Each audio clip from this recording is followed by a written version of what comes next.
Alors, bonjour. Ça me fait vraiment un immense plaisir d'être avec vous et rassurez-vous, ce n'est pas ma voix habituelle de musicothérapeute, un petit peu transformée aujourd'hui. Donc, un immense merci à Isabelle pour son invitation. Je voudrais remercier, avant de commencer aussi, Vicky Levasseur, qui est aussi musicothérapeute à l'Institut, qui est présente aujourd'hui, et avec qui j'ai eu des discussions pour préparer la présentation, à savoir quelle direction j'allais prendre, puisque je suis clinicienne et non du tout chercheur. Alors aujourd'hui, je vais partager un peu mon expérience de clinicienne. Et aussi, je voulais remercier 3 de mes collègues, ainsi que Andrew, mon stagiaire, qui ont traduit ma présentation pour vous aujourd'hui. Alors, voilà. Je commence par vous parler, de rentrer dans mon cheminement personnel et mes réflexions. J'ai voulu me poser la question, un musicothérapeute, en fait, moi, j'étais d'abord une interprète, comme peut-être plusieurs d'entre vous qui avaient eu un contact avec la musique comme interprète. Et à un moment dans mon cheminement de carrière, j'ai choisi l'intervention. Et qu'est-ce qui a fait la différence pour moi? Ça a été vraiment pas parce que j'avais pas de talent ou que j'allais pas réussir comme interprète. Les gens se posent cette question-là. Mais c'est vraiment la relation thérapeutique, la relation avec une personne qui manquait pour moi dans mon travail de tous les jours. Alors, c'est pourquoi j'ai été étudiée en musicothérapie. Il y a de ça quelques années, à peu près plus de 20 ans, en fait.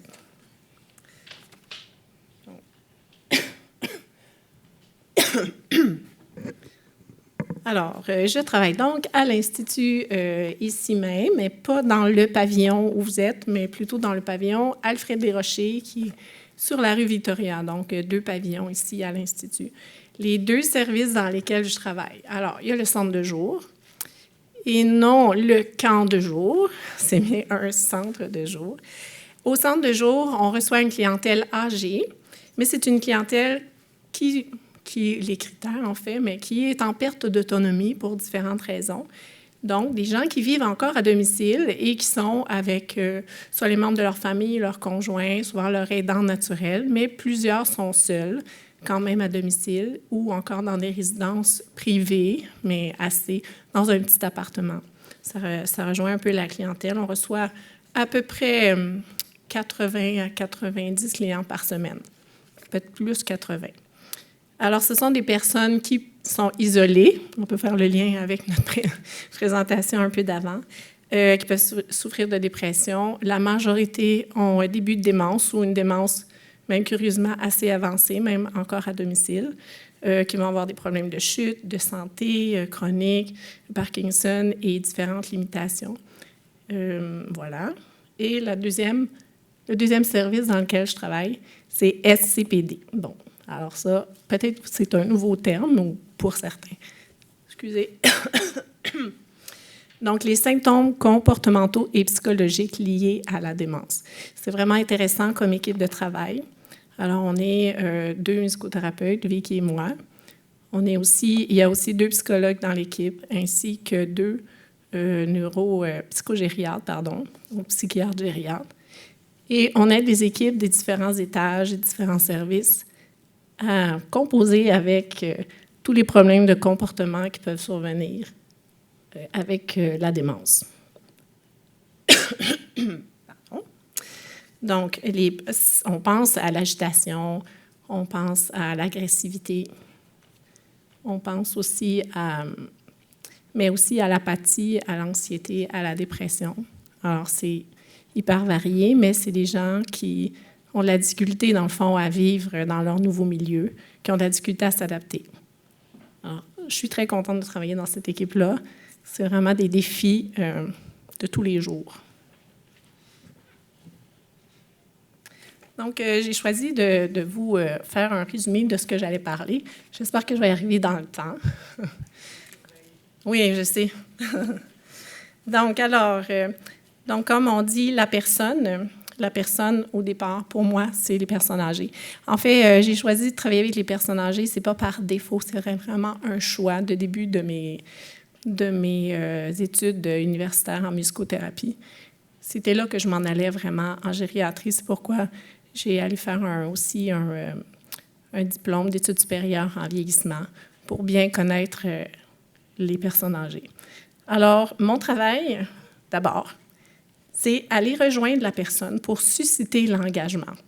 Alors, ça paraît simple comme ça, mais ce n'est pas toujours évident. Donc, ce que vous avez là, c'est le résumé. Puis après, je vais aller dans chacune des sections.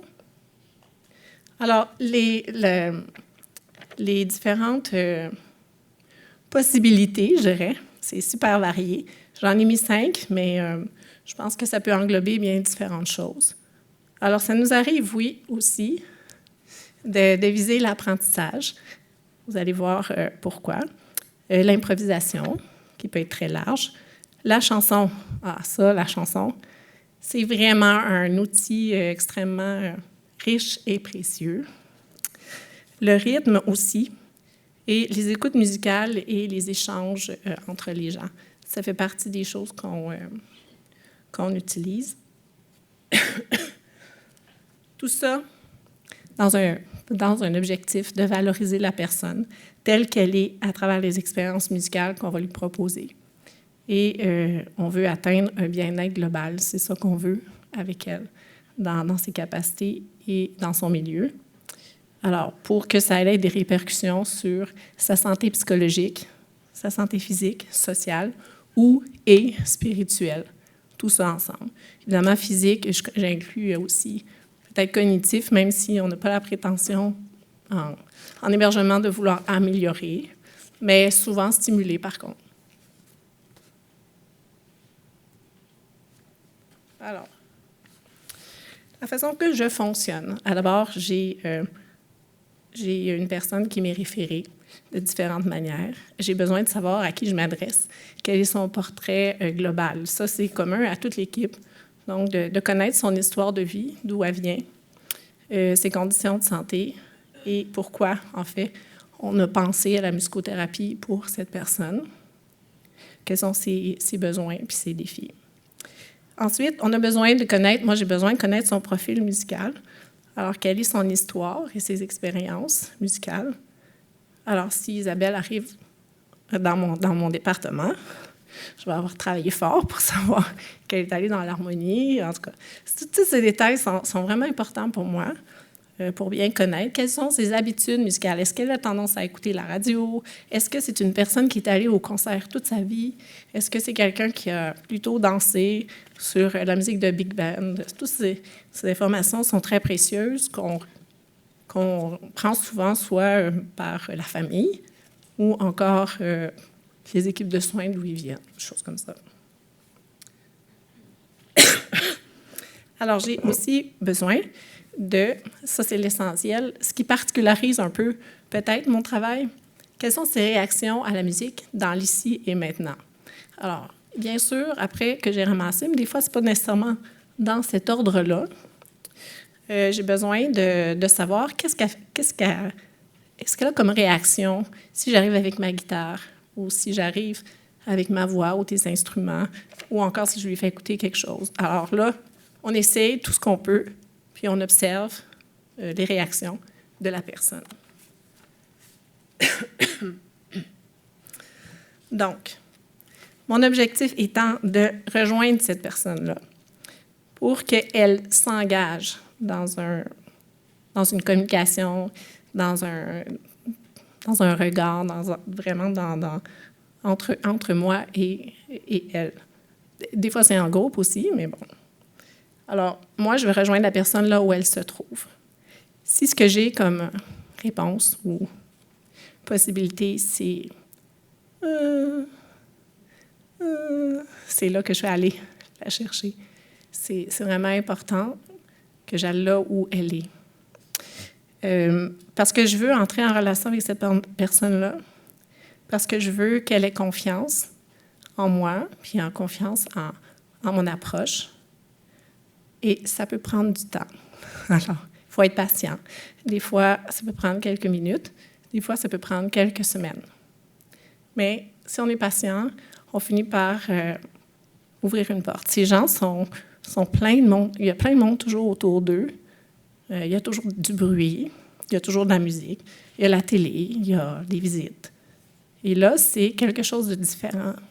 Une personne qui arrive avec une autre manière, et ça se peut que ça lui prenne du temps avant de s'engager, en fait. J'aurais dû amener ma bouteille d'eau.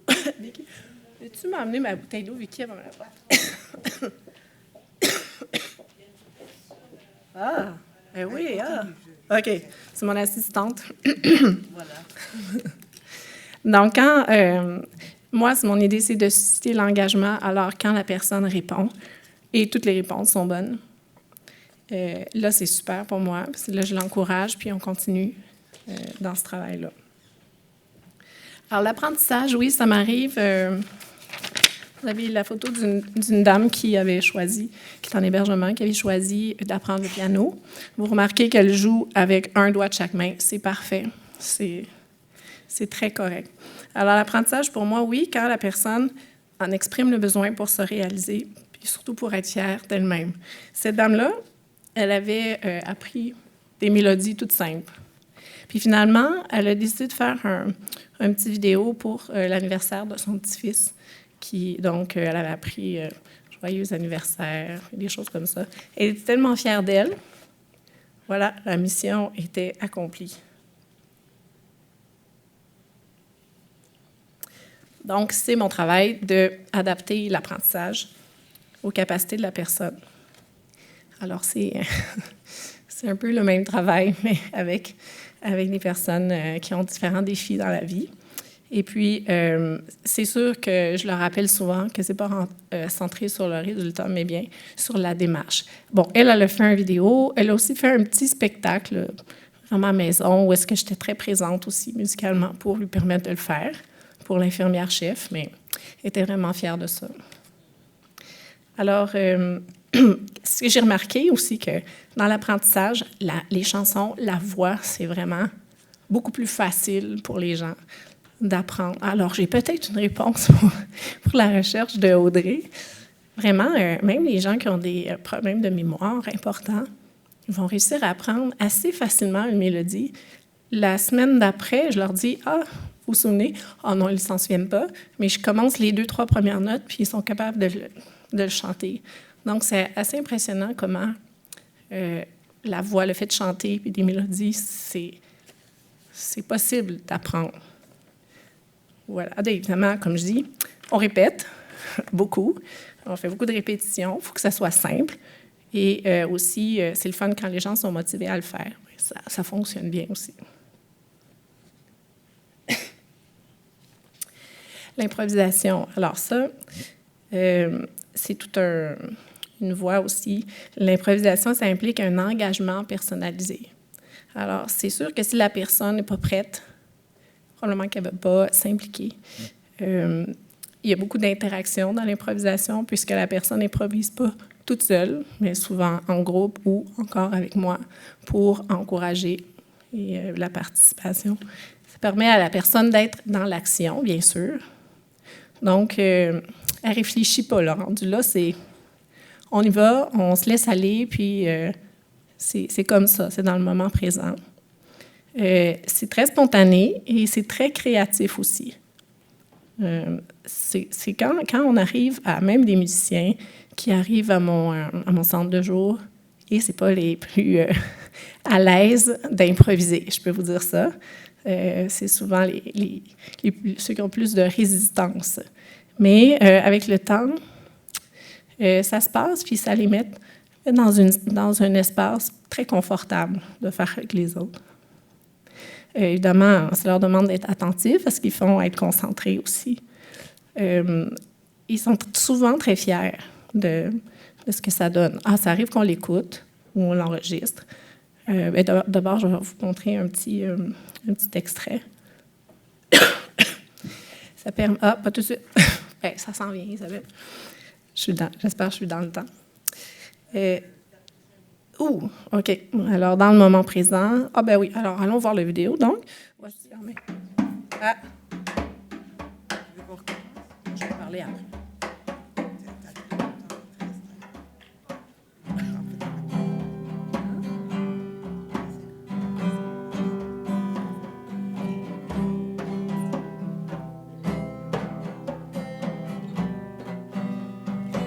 propose de remarquer l'heure qu'il est sur l'horloge.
Alors là, ouais.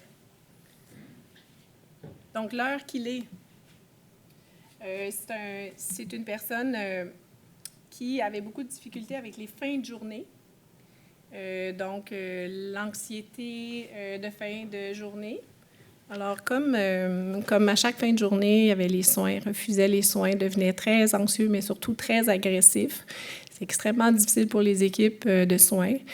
Par contre, après cette période de musique d'1 heure à peu près, où vous avez vu, on a chanté, bien, il a chanté dans sa langue, parce que moi, j'ai jamais réussi à apprendre ça, mais il le faisait très bien, donc je n'ai pas besoin de l'apprendre moi-même. L'improvisation, différentes choses. C'était extrêmement différent comme comportement de fin de journée. Alors, ça aidait beaucoup l'équipe. Malheureusement, ça ne durait pas toute la semaine, mais au moins la journée. Et les gens savaient, les équipes de soins après, qu'ils pouvaient utiliser la musique significative pour lui afin d'aider pour les autres journées quand moi, je n'étais pas là. Alors, c'est super important que j'aille vous quand même parler de la chanson, même si on n'arrive pas à faire toute la présentation. Donc, les chansons, avec le temps, et j'en parlais avec ma collègue Vicky aussi, c'est extraordinaire parce que, surtout avec la clientèle, c'est extrêmement significatif pour les personnes âgées. Il y a beaucoup de richesse dans le contenu et dans la mémoire et dans ce que ça suscite pour eux et quand ils chantent ou quand ils retrouvent les chansons. Et je vais en profiter pour vous faire entendre un extrait d'une dame qui, donc Madame SP, donc avec qui je travaille, qui avait décidé que la vie était trop longue pour elle, puis elle voulait en finir, en fait, aux prises avec une maladie quand même assez difficile, dégénérative, mais aussi qui la paralysait, mais elle avait cette autonomie de décider pour elle-même, et elle a décidé de choisir des chansons pour chacune des personnes importantes pour elle. Son père, sa mère, sa fille, en fait, toutes les personnes qui tournaient autour d'elle. Et elle a une voix extrêmement fragile. Alors, tout le travail de cet enregistrement de disque-là a été très long pour elle, beaucoup d'émotions. Et je juste pour terminer, dans le fond, parce qu'après, les différentes le rythme, tout ça, vous avez compris comment je travaille. Alors, Madame chante elle-même une chanson qu'elle a choisie pour son père.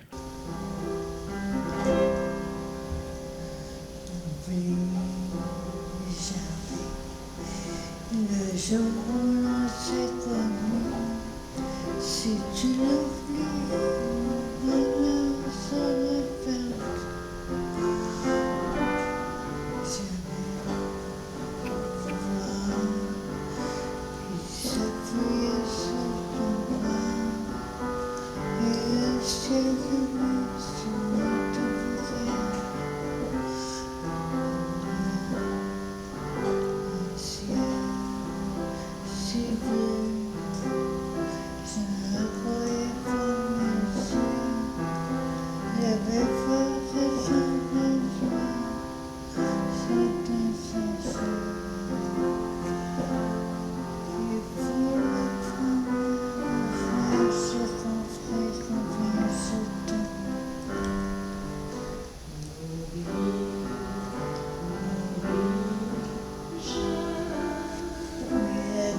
deuxième c'est meilleur.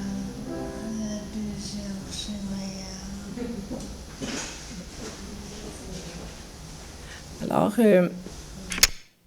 voilà, donc elle écoute ce disque-là à chaque semaine, puis elle pratique chacune des chansons parce qu'elle veut apprendre toutes les paroles par cœur. Parce que son objectif, c'est de chanter toute seule tout le temps. Alors, en fait, ça vous donne une bonne idée de mon travail. J'aurais pu vous en parler très longtemps encore, mais je vois Isabelle qui s'approche, alors je vais lui donner le micro.